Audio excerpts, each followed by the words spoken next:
Hello बच्चों, कैसे हैं आप लोग। आशा करती हूँ कि आप सभी अच्छे होंगे। तो बच्चों, शुरू करते हैं आज का अध्याय। अनुच्छेद लेखन, पैराग्राफ राइटिंग। बच्चों, अनुच्छेद लेखन में एक ही अनुच्छेद होता है। वह अपने आप में संक्षिप्त होते हुए भी पूर्ण होता है। उसमें भूमिका आदि का कोई स्थान नहीं होता। विषय के एक पक्ष पर विचार किया जाता है। नीचे कुछ अनुच्छेद के उदाहरण दिए जा रहे हैं। इन्हें पढ़िए और अनुच्छेद लिखने का अभ्यास कीजिए। तो बच्चों, पढ़ते हैं पहला अनुच्छेद। जैसा करोगे वैसा भरोगे। किसी ने ठीक ही कहा है, जैसा करोगे वैसा भरोगे।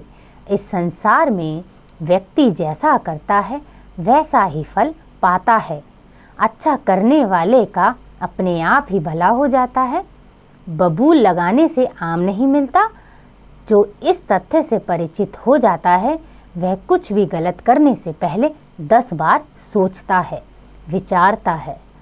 आज ऐसा भ्रम हो गया है कि बुरे काम करने वाला फल फूल रहा है, पर यह स्थिति ज़्यादा दिन नहीं चलने वाली। भगवान के घर देर हो सकती है, अंधेर नहीं।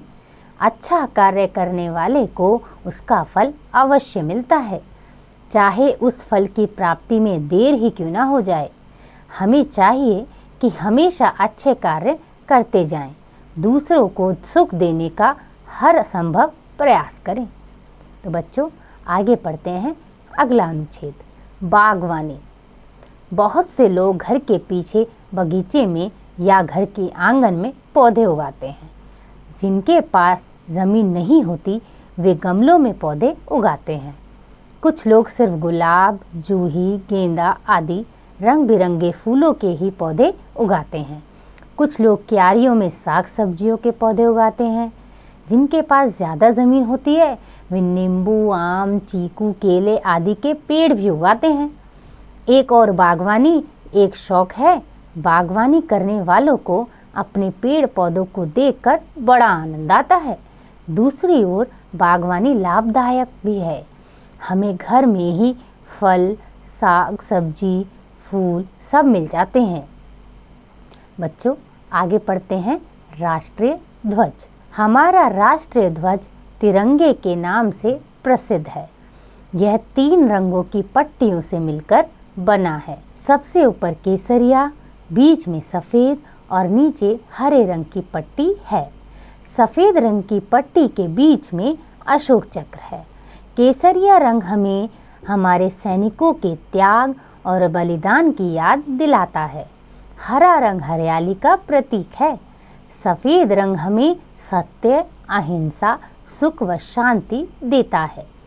सफ़ेद रंग के बीच में स्थित अशोक चक्र अशोक महान द्वारा बनाए गए सारनाथ के स्तंभ से लिया गया है। यह हमें अशोक के महायुग की याद दिलाता है। तिरंगा हमारे देश की शान है। यह हमें त्याग, बलिदान, वीरता, शांति और खुशहाली का संदेश देता है। बच्चों, आशा करती हूँ कि आपको यह अध्याय समझ आ गया होगा। इसका अभ्यास आप स्वयं कीजिएगा।